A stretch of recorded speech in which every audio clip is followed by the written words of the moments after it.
살면서 가슴이 두근거립니까? 여전히 흥분되고 막 그 가슴속에 설레는 이 있습니까? 이 새해를 향하여 살아가는 우리들의 가슴 속에요, 막 떨림이 있고 감동이 있고 흥분이 있어야 합니다. 왜냐하면 2016년 이 새해는 말 그대로 하나님 주신 선물의 한 해고, 하나님이 우리를 통하여 이루실 비밀한 계획과 하나님이 우리를 향하는 하나님의 선한 뜻이 있기 때문에 그렇습니다. 여러분 기대하십시오. 기대하시라. 2016년 정말 하나님 주시는 희망을 가지고 그렇게 나아갈 수 있기를 축원합니다.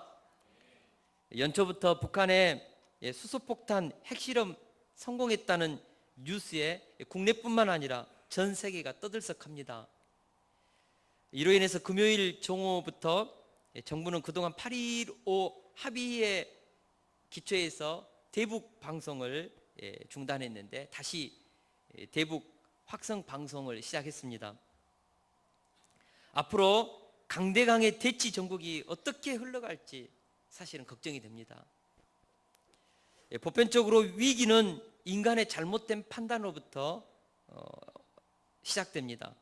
고난을 만들어내는 것은 사람들의 욕심에 나온 죄로 인한 결과이지 하나님께서 만들어내는 것은 아닌 것입니다. 야고보서 1장 13절 14절은 말씀합니다. 우리 같이 한번 읽어볼까요? 준비 안 된가? 시작.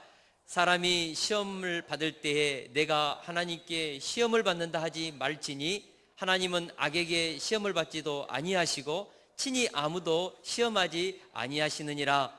오직 각 사람이 시험을 받는 것은 자기 욕심에 끌려 미혹됨이니 욕심이 잉태한 즉 죄를 낳고 죄가 장성한 즉 사망을 낳느니라. 아멘. 하나님은 결코 사람을 시험하지 않습니다. 하나님은 우리 인간이 고통당하는 것을 저 멀리서 팔짱 끼고 구경하고 즐기는 분이 아니십니다. 하나님은 우리가 고통당할 때, 아파할 때, 질병으로 힘들어할 때 하나님도 힘들어하셔요. 우리가 울 때 하나님도 우는 것입니다. 하나님은 우리를 인생을 행복하게 하기 위해서 우리를 만들었습니다. 처음 창조하실 때 에덴 동산을 만드신 하나님을 생각해 보십시오. 얼마나 좋은 곳이었습니까? 이 땅에 왜 이런 전쟁과 기근과 질병과 아픔이 왔습니까? 하나님을 떠난 우리들의 죄가 아닙니까? 하나님의 본심을 생각하십시오. 제가 늘 말하지만 에스겔서 선지자가 했던 말입니다. 주 여호와의 말씀이니라. 내가 어찌 악인이 죽는 것을 조금인들 기뻐하랴. 그가 돌이켜 그 길에서 떠나 사는 것을 어찌 기뻐하지 아니하겠느냐. 하나님은 할 수만 있으면 악인들도 돌아와서 하나님 앞에서 행복하게 감사하면서 사는 것을 원합니다. 우리 하나님의 마음입니다, 이것이. 그럼에도 불구하고 우리에게 원치 않는 고난이 있습니다. 의인에게도 고난이 있습니다. 욥처럼 해석되지 않는 신비한 고난이 있습니다. 성실하게 열심히 살았는데 정말 까닭없는 고난이 닥쳐올 때가 있어요. 여러분, 그런 신비한 고난이 오면 불평하고 원망하기보다는 천국에서 물어봐야지. 무슨 뜻이 있겠지? 무슨 하나님의 선한 내가 모르는 비밀한 어떤 계획이 있겠지? 받아들이십시오. 운명론적인 것이 아닙니다. 지진이나 태풍, 화산 폭발처럼 자연재해 때문에 원치 않는 고난도 있습니다. 지진이나 태풍, 화산 폭발처럼 자연재해 때문에 내가 원치 않아도 오는 고난, 때로는 전쟁이라든지 IMF와 같은 어떤 그런 상황, 내란, 폭동 이런 것에 인하여서 나는 열심히 살았는데 순식간에 자녀를 잃고 재산을 날릴 수도 있습니다. 6.25 전쟁 때 온 민족이 당하는 공동체적인 고난도 있습니다. 그러나 많은 경우 고난과 위기는 개인들의 욕심에 이끌리는 잘못된 선택으로 인해서 생기는 인과응보적인 고난입니다. 제가 생각할 때 우리가 겪는 대부분의 고난은 인과응보적인 고난이 굉장히 많아요. 물론 거기에는 신비적인 고난도 있고 원치 않는 자연재해라든지 그런 국가가 주는 공동체적인 고난도 있지만 보편적으로 그렇다는 것입니다. 오늘 본문이 그렇습니다. 오늘 우리가 읽은 말씀은 우리의 삶 가운데 불어닥치는 위기와 고난의 실체가 무엇인지에 대해서 많은 것을 생각하게 합니다. 저는 오늘 말씀을 통해서 어떻게 하면 인과응보적인 고난을 피할 수 있는지에 대해서, 그리고 설령 고난과 위기 속에 던져졌다 할지라도 어떻게 그 고난을 뚫고 나올 수 있는지에 대해서 함께 나누고자 합니다. 오늘 본문 말씀이 저와 여러분들의 가슴을 뚫고 살아 역사하는 하나님의 음성이 될 수 있기를 축원합니다. 첫째로, 인생의 길을 선택할 때 순풍이 분다고 선뜻 그 길을 가서는 안 됩니다. 왜냐하면 우리 인생에 부는 순풍이 광풍이 될 수 있기 때문에 그렇습니다. 우리 27장 13절에서 14절 말씀을 같이 한번 읽어보겠습니다. 13절에서 14절 말씀 시작. 남풍이 순하게 불매 그들이 뜻을 이룬 줄 알고 닻을 감아 그레데 해변을 끼고 항해하더니 얼마 안 되어 섬 가운데로부터 유라굴로라는 광풍이 크게 일어나니, 남풍이 순하게 불어왔습니다. 그러니까 선장과 선주, 선원들, 미항에 있기를 싫어했던 사람들이요, 상황과 환경이 풀리니까 이것이 축복의 길인 줄 알고 돛을 달고 항해를 기쁨으로 시작했다는 것입니다. 우리 27장에 보면 바울 사도는 미항이라는 이 좁은 항구에서 머물기를 원했습니다. 바울은 음성을 들었습니다. 이번 항해가 화물과 배만 아니라 우리 생명에도 타격과 많은 손해를 끼치리라. 비록 미항이 좁은 항구이지만 그 롯데마트와 같은 큰 마트도 없고 영화관도 없고 CGN도 없고 노래방도 없고 좋은 음식점도 없고 편안한 여관이 없다 할지라도 미항에 머물러라. 그러나 그들의 마음 가운데는 그레데 섬에 있는 광역시와 같은 이 광주, 이런 베닉스 큰 항구로 가기를 원했습니다. 그곳에는 노래방도 있고 좋은 음식점도 있고 마트도 있고 영화관도 있고, 이 겨울을 베닉스에서 보내기를 원했습니다. 미항은 불편해요. 화장실도 좁고 목욕탕도 없고 그래서 그들은 바울의 말을 무시하고 어쩌든지 베닉스로 가고자 했습니다. 마침내 백부장은 바울의 말보다는 경험이 많은 선장과 선원들의 말을 더 신뢰하고 베닉스로 항해하는 것을 결정했습니다. 뭐 때문에요? 남풍이 부니까. 그들은 남풍이 불 때 배에 돛을 달고 지중해로, 그러면서 아마 백부장과 선장과 선주는 힐끗힐끗 바울을 보면서 그랬을 거예요. 제수 주제에 네가 뭘 하냐? 바로 남풍이 불고 있지 않느냐? 우리 인생 잘 나가고 있다. 그러면서 바울을 한번 찌르다보고, 그러면서 콧노래를 부르면서 저 가자 험한 산천 경계 좋고 바람 시원한 곳 희망의 도시로, 그러면서 바울을 딱 보면서 찾아가고 있잖아. 그랬을 것입니다.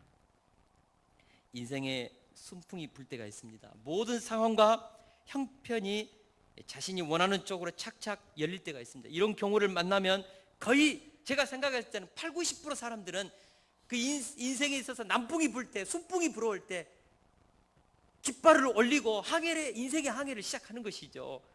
이것이 성공의 길, 축복의 길인 줄 알고. 그러나 우리가 깨달아야 합니다. 인생은 그렇게 쉬운 것이 아닙니다. 만만한 것이 아닙니다. 순풍이 불다가도 광풍이 될 수 있습니다. 오늘 본문에 보니까 남풍이 광풍이 되었습니다. 순풍에 속아서 인생을 쉽게 생각하고 득임만만한 인생을 살면 반드시 눈물을 흘릴 날이 오는 것입니다. 보십시오. 얼마 못 가서 살랑살랑 불던 남풍이 무서운 광풍으로 돌변했습니다. 영어 성경에 보면 유라굴라고 했는데 허리케인으로 번역했습니다. 허리케인이 불었습니다. 맑은 하늘에 시커먼 구름이 방울 떨어지다가 풍과 함께 억수같이 막 비가 쏟아졌습니다. 태양은 가리우고 별도 보이지 않고 집채만한 바다 이 파도가 막 배 후미를 막 치고 배 탔던 선원들과 275명의 사람들은 침착히 굴러다니는 것처럼 배가 막 흔들 때마다 이리 굴리고 저리 굴리고 선장이 용을 쓰면서 키를 조종하며 배의 중심을 잡고자 노력해 보았지만 말을 듣지 않았습니다. 아무리 경험 많고 노련한 선장이라도 무섭게 몰아치는 광풍 앞에서는 속수무책이었습니다. 인생의 광풍이 불 때에는 인간이 가진 지식, 경험, 노력, 인맥 필요 없습니다. 오직 광풍이 흔드는 대로 이리저리 떠밀려 갈 뿐인 것입니다. 인간의 의지와 선택과는 상관없이 광풍이 내 인생을 몰고 갑니다. 나는 이쪽으로 가고 싶은데 광풍이 때리면 어쩔 수 없이 광풍대로 가는 거예요. 이것이 바로 광풍을 만난 인생의 속수무책의 인생의 현주소인 것입니다. 그래서 오늘 본문에 보니까 광풍이 계속되자 선원들은 연장을 내버렸습니다. 도취를 버리고 그래도 소용없자 이번에는 짐을 바다에 버렸습니다. 그들은 배를 가볍게 하기 위해서 비상식량만 남기고 모든 도구들을 다 바다에 던져야만 했던 것입니다. 오늘 본문에 보면 별과 태양이 보이지 않는다고 했습니다. 나침반이 없던 과거에 별이 보이지 않는다, 태양이 보이지 않는다, 방향을 못 잡는 것이죠. 어디로 가는지 모르는 것이죠. 계속해서 며칠 동안 캄캄한 그 구름에 가려가지고 항해할 때 얼마나 두려웠겠습니까? 끝없이 그냥 집채만한 파도가 칠 때 얼마나 무서웠겠습니까? 광풍은 그런 것입니다. 인생의 희망 자체마저 빼앗아가 버리는 것. 여러분, 인생의 광풍을 만나신 적이 있으십니까? 경험하신 분들은 알 거예요. 그렇습니다. 평소에 순풍이 불 때는 얼마든지 삶의 방향을 내 머리와 노력과 경험과 인맥을 동원해서 조종할 수 있습니다. 장애물이 나면은 왼편으로 핸들을 틀 수 있지요. 이리 치면 저리로 도망갈 수 있지요. 우리가 어느 정도 컨트롤할 수 있는 상황이 있습니다. 그러나 광풍이 치면 우리가 원하는 대로 핸들을 꺾을 수 없습니다. 광풍이 우리 인생을 몰고 가는 것입니다. 광풍이 불어닥칠 때 해와 달과 별들이 보이지 않는 캄캄한 밤중에 우리는 이리저리 떠밀려 갈 수밖에 없는 상황에 있었던 적이 있습니다. 그렇기 때문에 순풍이라는 상황을 보고 쉽게 인생의 진로를 우리가 결정하지 말자는 것입니다. 왜 사람들이 자꾸 순풍이라는 환경에 따라서 자리를 이동할까요? 그들의 마음 가운데 더 좋은 황국 베닉스에 대한 사모하는 마음이 있기 때문에 그렇습니다. 미항은 좁고 불편하고 화장실도 좁고 사는데 여러 가지로 흥미도 없고, 그래서 사람들은 미항에 머무르기보다는 베닉스라는 좀 더 좋은 환경, 좋은 여건, 좋은 도시, 승진도 보장되고 연봉도 빵빵하고 사람들이 인정해 줄 수 있는 그런 곳, 그런 직장, 그런 자리 우리 마음 가운데 있지 않습니까? 조그마한 불편한 상황과 환경을 견디지 못하는 마음들 우리에게 다 있습니다. 그러나 우리 믿음의 사람들은 내가 서 있는 자리가 미완과 같이 어렵고 힘들지라도 우리는 하나님의 음성을 들으면서 삶의 방향을 결정해야 합니다. 할렐루야. 사명 중심으로 살자는 것입니다. 바울은 미항이 좀 시설이 어렵고 불편해도 그곳에서 겨울을 보내자고 했습니다. 왜요? 하나님이 이번 여행은 말할 수 없는 어려움이 기다리고 있다는 것을 음성으로 들었기 때문에 그렇습니다. 우리는 믿음의 사람입니다. 우리는 사명을 가지고 있습니다. 하나님의 뜻과 계획을 붙잡고 사는 사람들입니다. 우리는 사람들이 넓은 길로 간다고 눈을 그냥 휘둥그레하게 뜨고 그쪽으로 쏠리는 시대의 시류와 문화와 풍습과 유행을 쫓는 자들의 인생이 아니라 우리는 하나님의 진리를 쫓는 좁은 길을 통과해서 하나님의 뜻을 이루는 인생을 살도록 부름을 받았지 않습니까?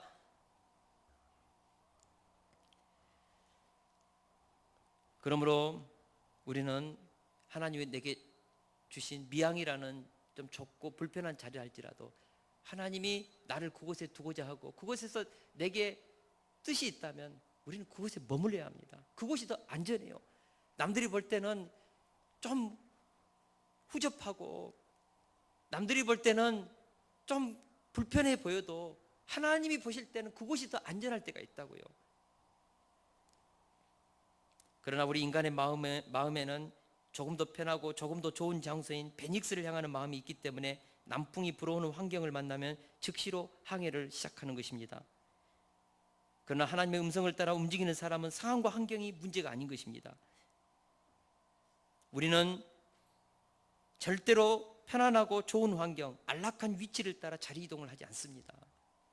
목회도 그래요.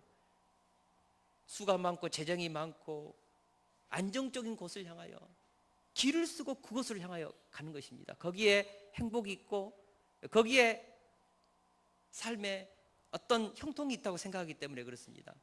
직장도 그렇습니다. 조금 어렵고 힘든 직장 안 가려고 하지 않습니까? 우리는 다 편안함을 추구하는, 편리함을 추구하는 본성이 다 있습니다.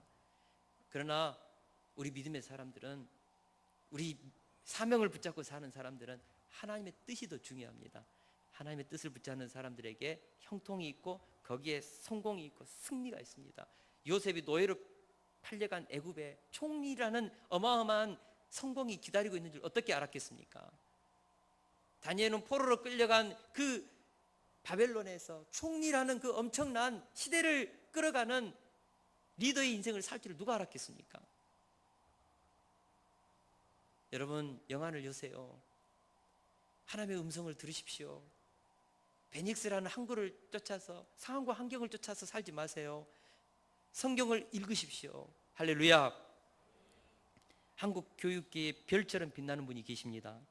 거창 고등학교 교장 선생님을 지내다가 20년 전에 하나님의 품에 안긴 전영창 교장 선생님이십니다. 전에도 제가 한번 말씀드렸는데, 이분은 미국에서 콩콜디아 신학교를 졸업했습니다. 많은 사람들이 미국에 머물라고 했습니다. 한인교회에서 목회하면서 그의 길은 탄탄대로였습니다. 그럼에도 불구하고 6.25 전쟁으로 폐허가 된 조국을 생각하면서 자기가 있어야 할 자리가 그곳이라고 안락함의 자리를 뿌리치고 조국 대한민국을 건너왔습니다. 건너왔을 때 당시 대전 대학 린턴 총장이 부학장이라는 초청장을 그에게 주었습니다. 우리 대학에 와서 함께 섬기자. 그때 이 전영창 이분이요, 하나님께 기도했습니다. 하나님, 제가 대전대학 부학장으로 갈까요? 하나님이 저를 원하시는 다른 곳이 있습니까? 기도했습니다. 그러다가 기도 중에 그는 거창 산골짜기에 들어가서 청소년 교육을 하며 복음을 전하기로 결정했습니다. 당시 거창 고등학교 교장직을 맡아서 취임하러 가보니까 8명의 학생이 모였습니다. 그리고 학교 교실은 호주 선교사가 쓰던 집이었는데 밤이면 별이 보이고 비가 오면 우산을 받치고 공부해야 할 초라한 곳이었습니다. 그럼에도 불구하고 그는 이곳이 하나님께서 내게 주신 거룩한 땅이다라고 선언하고 본격적으로 학생을 모집하고 열심히 기도하고 정열적으로 충성스럽게 학교를 세워갔습니다. 그러던 1958년 4월에 학교가 비 때문에 넘어가게 생겼습니다. 이때 정영창 교장 선생님은 성경책과 찬송가 하나 들고 모포 하나 가지고 그곳에서 40리 떨어진 거창 산 중턱에 산속에 굴 속에 들어가서 일주일 금식 기도에 들어갔습니다. 하나님께 기도했습니다. 하나님, 제가 미국에 갔다 와서 이 나라에 좋은 고등학교 교육해 보려고 이렇게 학교 이곳까지 왔는데 학교가 부채로 넘어가면 어떻게 합니까? 하나님, 해결해 주십시오. 해결해 주셔야 되지 않겠습니까? 사흘째에도 응답이 없자 나흘째부터는 이분이 기도 제목을 바꿨습니다. 하나님, 제가 일주일 동안 금식 기도하는 기간 내에 응답해 주시지 않으면 나 일주일 금식 기도 끝나고 서울 올라갈랍니다. 서울 올라가서 일간지 신문에 하나님은 안 계십니다, 광고 때리겠습니다. 하나님 앞에 정말 이판사판 기도했습니다. 그 기도 마치고요, 학교에 돌아오니까요, 당신 그 학교 그 책상 위에요, 봉투 하나가 있더래요. 펴보니까 미국 성도님 조우석 성도님이 보낸 2050달러, 그 당시 학교 부채를 갚을 수 있는 딱 그만큼의 돈이 와 있었습니다. 그래서 학교 부채 해결하고 그때부터 하나님이 내게 주신 땅이다, 소명의 땅이다, 하나님 앞에 결단하고 학생들을 가르쳤습니다. 그 정영찬 교장 선생님의 그 아름다운 삶에 감동을 받는 학생들이요, 96%가 예수님 영접하고 변화된 삶을 살기 시작했습니다. 별 볼 일 없는 아이들이 변화되니까 공부 열심히 하고 학교가 막 그냥 인물들이 나오기 시작하니까 전국에서 소문나고, 요즘에는 180명 졸업생들 중에서 4분의 1이 서울대, 연대, 고대에 들어가는 수많은 이 한국의 인물들을 키워내는 명문, 사립 명문 고등학교 대열에 끼었지 않습니까? 이렇게 학생들을 교육했던 전영창 교장 선생님이요, 졸업하는 학생들에게 가르쳤던 직장 10계명이 있습니다. 첫째, 월급이 적은 쪽을 택하라. 둘째, 내가 원하는 것이 아니라 나를 필요로 하는 것으로 가라. 셋째, 승진의 기회가 거의 없는 것을 택하라. 넷째, 모든 조건이 갖추어진 것을 피하고 처음으로 시작해야 하는 황무지를 택하라. 다섯째, 앞다투어 모여드는 곳에는 절대로 가지 마라. 아무도 가지 않는 곳으로 가라. 여섯째, 장래성이 전혀 없다고 생각되는 곳으로 가라. 일곱째, 사회적 존경을 바라볼 수 없는 곳으로 가라. 여덟 번째, 한가운데가 아니라 가장자리로 가라. 아홉 번째, 부모나 아내가 그리고 약혼자가 절대로 결사 반대하는 그곳이면 틀림이 없다.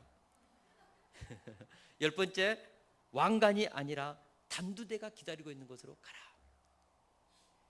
이 직업 선택 10계명의 핵심의 요소가 뭔지 아십니까? 기독교 가치관이 담겨 있습니다. 좁은 길을 가라는 것입니다.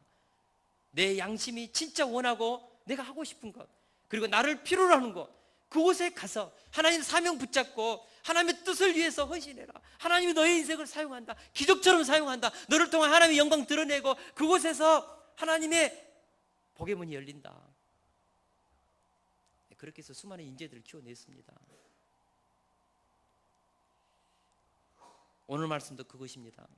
베닉스라는 좋은 환경이 있는 곳을 사모하는 마음을 가지고 있다가 순풍이 분다고 좋아라고 항해를 했지 않습니까? 광풍을 만났지요. 베닉스 좋은 곳입니다. 미항 좁고 불편한 곳입니다. 하나님은 이번 여행은 미항이었습니다. 어기고 가면 남풍이 광풍이 될 수 있습니다. 우리 믿음의 사람들의 인생 가운데 가장 중요한 것이 무엇일까요? 하나님의 뜻을 묻는 것입니다. 사명 붙잡아야 합니다. 하나님의 섭리 안에서 살고 있지 않습니까? 할렐루야. 이것이 삶의 실수를 줄이고 불필요한 삶의 위기와 고난을 막고 가장 아름답고 축복되게 사는 길입니다. 제가 22살에 하나님을 만났는데 제가 돌이켜보니까 그래요. 그 하나님의 말씀 붙잡고 살아온 삶이 어렵고 힘들었지만 돌아보니까 그 어렵고 힘든 그런 자리를 하나하나 믿음으로 살다 보니까 때가 되니까 믿음의 열매, 기도의 열매를 하나님이 주시는 것을 봅니다. 저는 개척에서 이렇게 빨리 교회가 자립할 줄 몰랐습니다. 저희 자녀들이요, 개척하지 말자고 했습니다. 동강교회 부교육자 자리 너무 좋다고 했습니다. 하나님이 부르시는 곳, 하나님이 우리를 위해서 손짓하는 곳이 있습니다. 꿈이 있고 비전이 있는 곳이 있습니다. 여러분 그곳에 향하여 가십시오. 하나님이 함께하면 미항에서 기적이 일어납니다. 할렐루야. 둘째, 위기 속에서 하나님의 음성을 듣는 사람이 위기를 뚫고 나오는 것입니다. 예상치 않는 광풍이 불어오자 선장과 선원들은 어찌할 바를 몰랐습니다. 여러 날 동안 해와 별이 보이지 않고 칠흑 같은 밤만 계속되었습니다. 생각해 보십시오. 오늘날과 같이 손전등이 있는 것도 아닙니다. 며칠 동안 비바람이 내리치고 파도는 밀려오고 캄캄한 밤이 계속될 때 얼마나 두렵고 무서웠겠습니까? 20절에 보면 큰 풍랑이 그대로 있음에 구원의 여망이 보이지 않았다. 태양은 가리우고 시커먼 검은 구름이 14일 동안을 가리고 있었을 때 그 배 탄 사람들에게 얼마나 큰 두려움이 있었겠냐고요. 여기서 우리 인생 종치는구나, 끝났구나, 다들 그렇게 생각했겠죠. 이런 절대 절망의 순간에 가장 절망스럽고 삶의 우욕이라고는 찾아볼 수 없는 그 죽음이 지배하고 있는 그때에 분연히 일어나서 희망의 메시지, 생명의 메시지, 앞으로 살아야 될 길을 제시한 한 사람이 있었습니다. 그가 누구입니까? 바울 사도입니다. 우리 다 같이 21절에서 22절을 같이 한번 읽어보겠습니다. 시작. 여러 사람이 오래 먹지 못하였음에 바울이 가운데 서서 말하되 여러분이여 내 말을 듣고 그에 대해서 떠나지 아니하여 이 타격과 손상을 면하였더라면 좋을 뻔하였느니라. 내가 너희를 권하노니 이제는 안심하라. 너희 중 아무도 생명에는 손상이 없겠고 오직 백분이리라. 아멘. 불과 며칠 전에는 재수라고 엉뚱한 제안을 한다고 이렇게 바람이 남풍이 부는데 네가 무슨 수로 아냐고 무시받았고 천대받았던 바울이 우뚝 서게 되었습니다. 그리고 절망 속에 주저앉아 있던 사람들을 안심시키고 위로하고 생명의 방향을 제시하고 있습니다. 어둡고 죽음이 팽배한 그 절체절명의 순간에 도대체 바울에게 무슨 힘이 나와서 이런 말을 했을까요? 바울이 배짱이 있었습니까? 평소 인간관리, 자신의 내면 관리를 잘해가지고 담력이 다른 사람보다 더 있었기 때문에 그렇습니까? 아니면 3차 전도여행을 하면서 오랜 동안 배도 많이 타보고 인생의 경험과 경륜이 있었기 때문에 그런 것입니까? 오늘 본문에 보니까 바울의 인간적인 힘이 아니었습니다. 23절, 25절까지 같이 한번 보겠습니다. 23절에서 25절까지 시작. 내가 속한 바 곧 내가 섬기는 하나님의 사자가 어젯밤에 내 곁에 서서 말하되 바울아 두려워 말라. 내가 가이사 앞에 서야 하겠고 또 하나님께서 너와 함께 행선한 자를 다 내게 주셨다 하였으니 그러므로 여러분이여 안심하라. 나는 내게 말씀하신 그대로 되리라고 하나님을 믿노라. 아멘. 바울이 위대한 것이 아닙니다. 바울에게 무슨 인생의 경험과 노하우가 있어서 이런 말 한 것이 아닙니다. 하나님의 음성을 들었습니다. 바울은 알았습니다. 광풍이 몰아칠 때에 바울은 이미 이전에 3번이나 로마도 가야 하리라, 로마도 보아야 하리라. 바울아 너는 로마에서 복음을 전해야 한다는 하나님의 미션, 사명을 받았습니다. 광풍이 바울의 인생을 무너뜨리겠습니까? 사명의 길을 꺾겠습니까? 바울은 알아요. 광풍이 쳐도 바울 안 죽어요. 중요한 것은 그 배에 함께 탔던 275명의 이 생명들 어떻게 하는가? 하나님께 기도했습니다. 그러다가 하나님의 음성을 들은 것입니다. 바울아 이 배만 상하고 275명 한 명도 생명 다치지 않는다. 안심시켜라. 하나님이 이 세미한 음성을 듣고 그들 가운데 말하기 시작한 것입니다. 안심하라. 우리는 어떤 한 섬에 걸릴 것이다. 배만 파손되고 우리는 다 산다. 밥을 먹어라. 생명의 길, 희망의 길, 소망의 길을 바울이 열어주고 있는 것입니다. 이것이 누구입니까? 하나님의 음성을 듣는 사람의 인생이라고 저는 믿습니다. 하나님의 음성을 듣지 않는 자들의 특징이 무엇일까요? 고난의 때가 오면은 그들의 특징이 무엇일까요? 원망하고 불평하는 거 아닙니까? 선장 때문에 그랬다고, 선주가 그냥 주장해서 다 자기들끼리 그냥 베닉스를 좋아하는 마음 때문에 갔으면서 막상 광풍이 몰아치면은 다들 누구 때문에 우리가 이 고난 당하고 있는가? 율리오 백부장의 이 리더십이 없기 때문에, 분별력이 없었기 때문에 우리가 이 고생하는 거 아닌가? 선장이 그냥 가자고 해서 가는 거 아닌가? 서로 불평하고 원망하고 막 이런 분위기, 그런 것이 없었겠습니까? 있었겠지요. 그러나 하나님의 사람은 고난의 때 탓하지 않습니다. 남의 탓하 불평 원망하지 않습니다. 사무엘하 15장에 보면 다윗이 세 번째 아들 압살롬이 일으킨 반란의 칼날에 피해서 머리를 가리고 울면서 맨발로 급히 요단강을 절망의 가슴을 끌어안고 건너고 있습니다. 생각해 보세요. 자식이 아버지를 죽이겠다고 칼을 들이대밀고 있습니다. 우리 바울이가 저를 죽이려고 칼을 들고 쫓아온다면 제가 이게 무슨 부모의 인생이 뭐겠습니까? 차라리 그냥 자식 그냥 죽이라면 죽어야죠. 오직했으면은 자식이 칼 들고 쫓아올 때 신발을 벗고 머리로 얼굴을 가리우고 울면서 감난산을 넘어서 요단강을 건너겠습니까? 이때 더 기가 막힌 것은 요단강 건너면서 차라리 고개받고 요단강 빠져서 죽고 싶은 마음으로 요단강 건너고 있을 때, 건너서 그 처참하고 깨지고 상한 마음을 가지고 있을 때 시므이라는 한 사람이 나타나가지고요, 다윗을 저주했습니다. 돌을 던지고 욕을 퍼붓고 비방하고 먼지를 막 흩뿌리면서 피를 흘린 자여 가거라 가거라, 이 저주받은 자야, 욕을 해댔습니다. 오직했으면은 다윗을 옆에 지키고 있던 장군 아비새가 이 죽은 개가 어찌 내 주 왕을 저주하리까, 청컨대 나로 가서 저놈의 목을 베게 하소서. 이때 다윗이 말립니다. 내가 너희와 무슨 상관이 있느냐? 저가 저주하는 것은 여호와께서 저에게 다윗에게 저주하라 하심이니 내가 어찌 그리하였느냐 할 자가 누구겠느냐. 그러면서요, 인간으로서는 할 수 없는 겸손의 말을 다윗이 내뱉습니다. 내 몸에서 난 아들도 내 생명을 해하려 하거든 하물며 이 베냐민 사람이랴. 여호와께서 저에게 명하신 것이니 저에게 저주하게 내버려 두라. 이게 다윗입니다.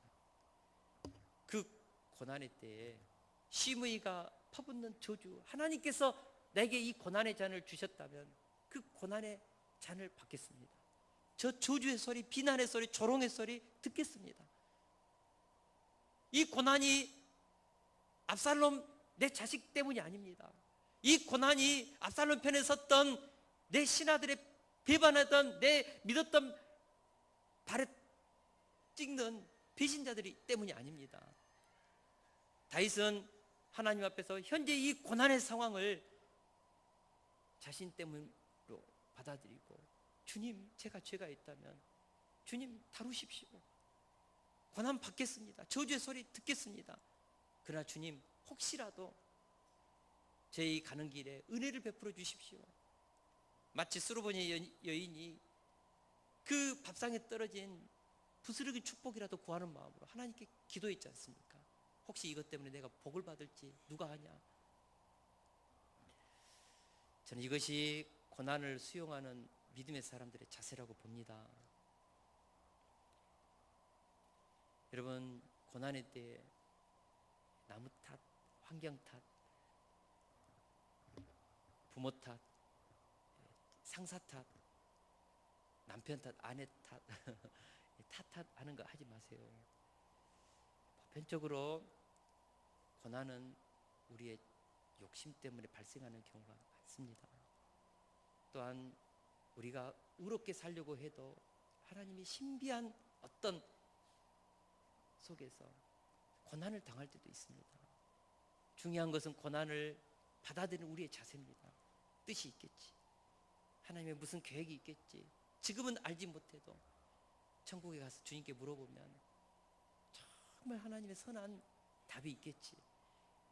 그런 마음으로 우리가 고난을 수용하는 거예요. 받아들이는 거예요. 사건은 항상 중립입니다. 이 사건을 어떻게 해석하느냐의 문제입니다.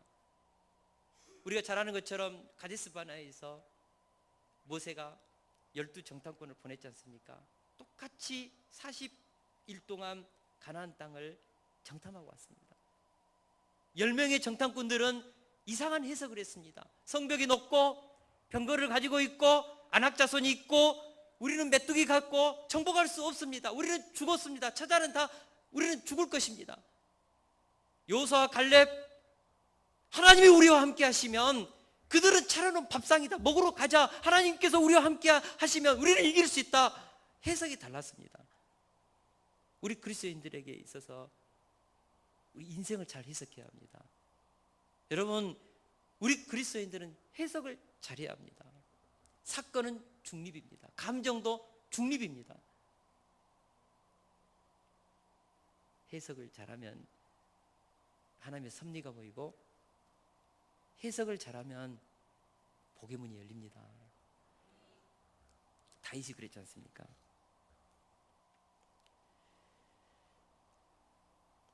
오늘 본문에 보니까 바울 사도가 그랬습니다. 바울 사도가 딱 한 번 짚지 않습니까? 그래, 내가 뭐라고 했느냐? 미항에 머물자고 했지 않느냐?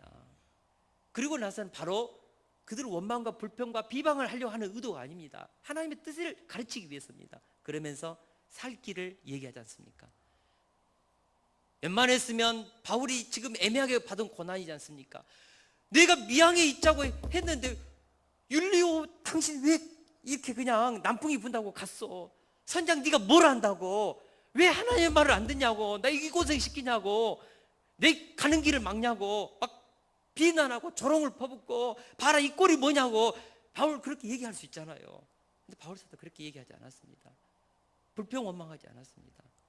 상황을 수습하는 것입니다. 하나님의 음성을 듣고 살 길을 열어주는 것입니다. 이것이 누구입니까? 제사장, 하나님의 부름을 받은 성도들의 언어,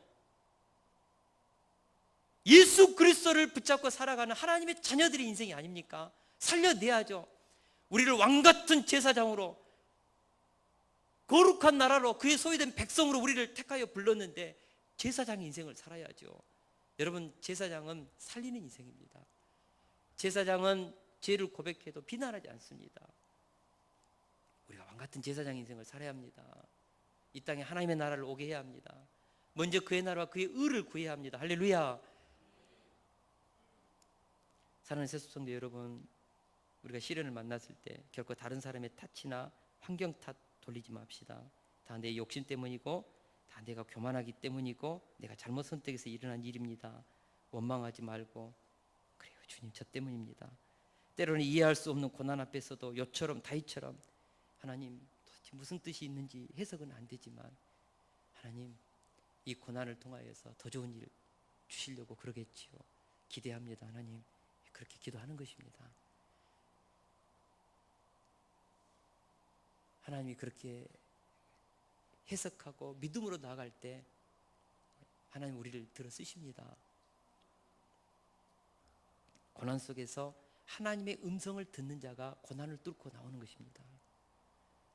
욥이 고난 속에서 하나님의 음성을 듣고 하나님 앞에서 고난의 문제를 가지고 씨름했을 때, 그가 왼쪽에서 일하시나 내가 만날 수 없고, 그가 오른쪽으로 돌이키시나 배울 수 없구나. 그러나 내가 가는 길을 그가 아시나니 그가 나를 단련하신 후에 내가 천금같이 나오리라고 하나님의 응답을 들었지 않습니까? 말씀을 정리하겠습니다. 대부분의 고난은 우리의 욕심에서 나오는 잘못된 선택에서 기인합니다. 무엇보다 편안하고 안락한 길을 가고자 하는 우리 욕심 때문에 좋은 상황만 오면 미끼를 덥석 무는 물고기처럼 잘못된 선택이 나오고, 그래서 고난의 상황이 오는 경우가 많습니다. 중요한 것은 하나님의 뜻을 따라 사는 것입니다. 인생을 선택할 때 하나님의 음성을 듣는 것입니다. 성경이 가르치는 영적인 원리를 따라서 한 걸음 한 걸음 나아가는 것입니다. 내가 자꾸 하나님의 음성을 듣자고 하니까 직통 계시를 통하여서 무슨 신비한 음성을 듣고, 꿈에서 뭐 하나님의 음성이 하늘문이 열려서 막 성처라 하면서 막 그냥 산신령 울리듯 그런 음성 들은 뜻이 아닌 것입니다. 하나님의 음성이 있습니다. 성경 66권에 계시된 하나님의 말씀이 있습니다. 우리가요 조금만 신경 쓰면 하나님의 음성 다 들을 수 있습니다. 특별히 십계명 속에 있는 것, 위로는 하나님을 사랑하고 내 이웃을 내 몸과 같이 사랑하는 것, 이것이 율법의 핵심 아닙니까? 여러분, 어렵고 힘들 때 기도해 보세요. 무엇이 하나님이 기뻐하는 길입니까? 무엇이 이웃을 사랑하는 길입니까? 답 나오지 않습니까? 왜 하나님의 음성이 안 들릴까요? 내 욕심, 내 욕망, 내가 원하는 방향을 쫓아서 편안하고 안락하고 형통한 길을 찾고자 고생 안 하려고 하다가 보니까 하나님의 음성이 안 들리고 눈에 비닐이 가려서 안 보이는 거 아닙니까? 그런 것입니다. 다 내려놓고 한번 들어보려고 해보십시오. 들립니다. 하나님의 말씀이 내 가슴을 뚫고 들어온다니까요. 올 한 해 우리 교회 성경 백독하기로 했습니다. 온 교회 성도들이 성경 백독하면 생수강이 흘러나오는 역사가 있을 줄 믿습니다.